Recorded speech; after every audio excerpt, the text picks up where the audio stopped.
Hey there, welcome to the garden. I am just out here harvesting lettuce, which is a new part of my routine. I tend to harvest a big basket full because we like to just keep it in the fridge. I just put it in the salad spinner, clean it up, and then just leave it in the fridge all week long. And we use these for like sandwiches and stuff. Both these big greens and then all the baby greens I was picking, they all work. It's definitely like the sweet time of year for us when we actually get lettuce.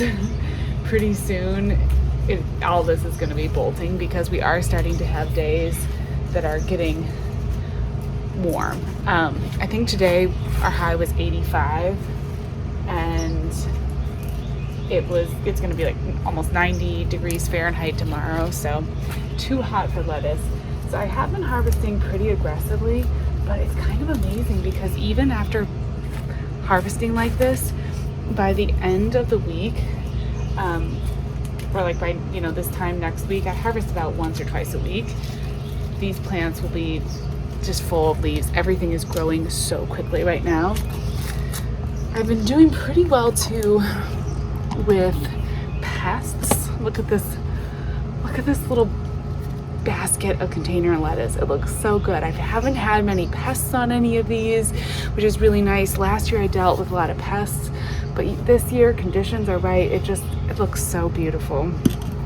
So I'm just gonna harvest. I mean, there still are bugs, so I usually will just throw I'll take the salad spinner and I'll just fill the whole thing with water and press all the leaves down, put in like maybe a dash of vinegar and let it soak in that, and then rinse it really well, and that'll usually take care of all the bugs.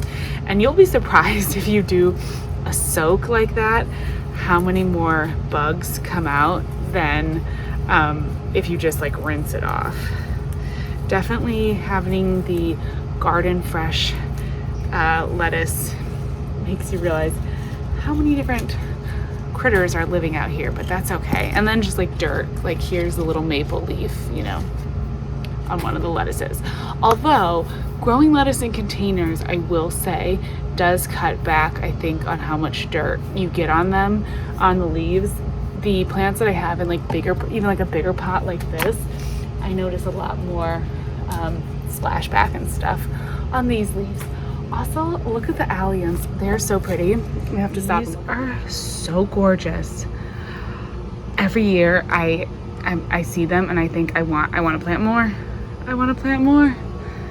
These are pretty. I'll probably take these bulbs and plant them out into the ground once they're done, once the lettuce is done, and then we'll replant this whole container. But I have a couple more alliums over here too. This guy is it's blooming, even though I've stepped on it. I stepped on the plant a couple times, but it still is coming up and blooming. It's the best thing this time of year too, because you're kind of like, all our tulips and daffodils are done, and of course, the echinaceas, all that, none of that is blooming. So this is a perfect filler. So pretty. All the other things are coming up too. Look at this. These are little cucumbers. My squash finally made it up out of the soil. This is a sunburst patty pan. Hopefully that takes off. I really hope it does well in this spot. This bed usually gets pretty good sun, and usually plants do well in it, so I hope that's the case. It's just a gorgeous evening in the garden right now, and I'm just noticing all the beautiful things. The Nemesia is absolutely so beautiful. Such an underrated spring flower. They have pretty good cold tolerance. You'll start to see them in the garden center, and I don't know, they just kind of flew under my radar for the longest time, but they're just gorgeous and really subtle, sweet little blooms. So I've been enjoying those. I'm just gonna show you all the things, all the fun things in the garden right now. This eucalyptus has taken off. I don't know if you remember the size of it when I planted it. It was like this big. It's at least doubled. It's looking so good. It's liking that spot. So I am super happy to see to see that looking good. Some things are staying kind of small. So like my peppers haven't really taken off. This is one of my little jigsaw peppers that I just put in a little pot. Although I am thinking that once we get in the next few days, we're gonna have like more of these intense 90-degree days. I think that plants like this will totally start to take plants off.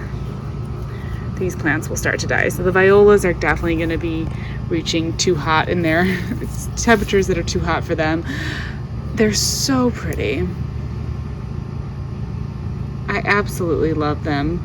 I've actually kind of given up on deadheading them because I don't know, it's just they're reaching sort of the end of their life cycle, but they're so beautiful. And these tiger eye violas with the blue, they didn't have this blue sort of tint at the top in the fall, but then they came, as they started blooming again in the spring here, they've taken on that little blue tint.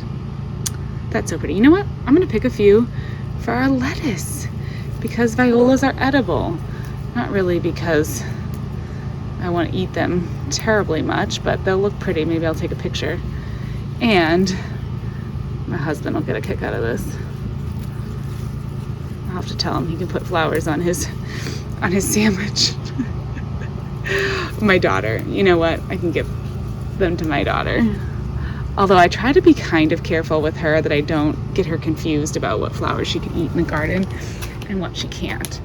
But just here for the picture for right now. How nice. Turn them all over so they look beautiful. Okay, let me show you the other thing that I'm most, like, I keep saying I'm most excited about. But this one is really blueberries. Blueberries. This is a container blueberry bush. It is, I think it's just called patio blueberries, the variety.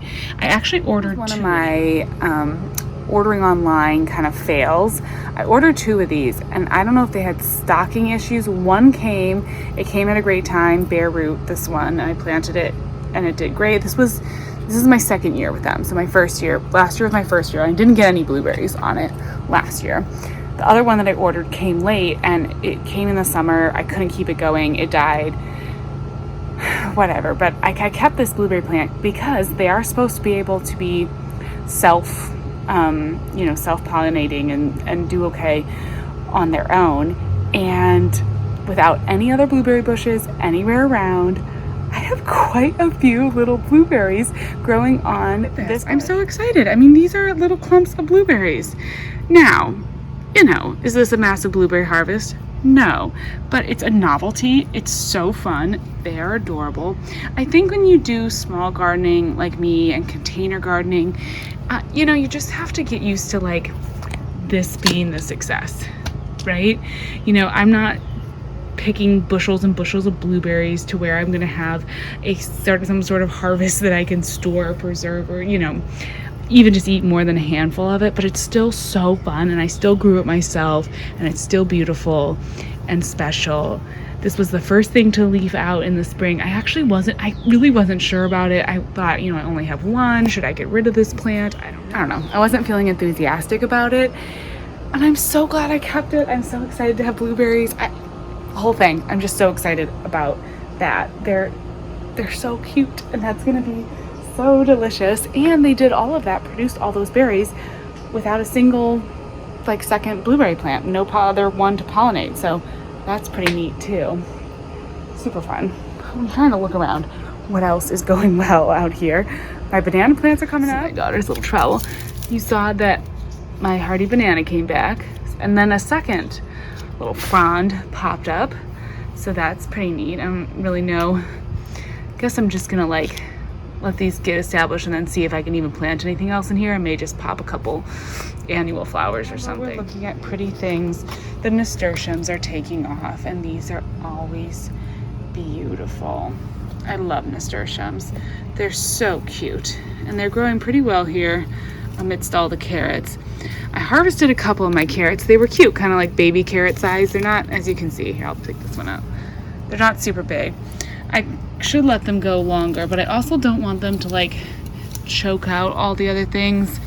I've got my green onions back here that I really want the green onions to do well, and the Swiss chard. Carrots, I was hoping to harvest these carrots in the fall, and they're kind of just like taking longer than I expected. So TBD on the carrots. I may just thin them out a little bit because I never really did that. So I could probably stand to thin them out, and this might help the whole situation. Let's do that a little bit. I know, as brutal as this is. Did I wait too long to thin them? Yes. Should I have just, you know, sewn them further apart in the beginning? Yeah. But is it gonna be a problem now? No, it's fine. Yeah, let's just thin them. This way we'll get a few good carrots and get some little baby carrots. My daughter will eat those. And then the Swiss chard and everything will make sure, this will make sure it gets enough sunlight.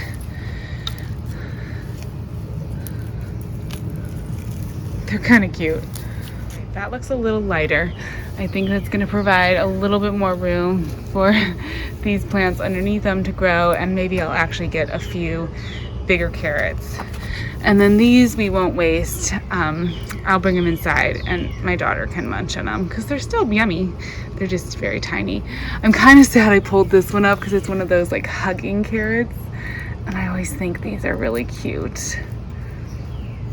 This is like the definition of my garden. Like, yeah, everybody's got to cuddle because there's not room. Okay.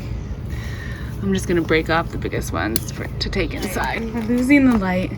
I pulled my seedlings out of the unheated greenhouse, the last things to come out. I'm going to fertilize all of them and find places for them pretty soon here.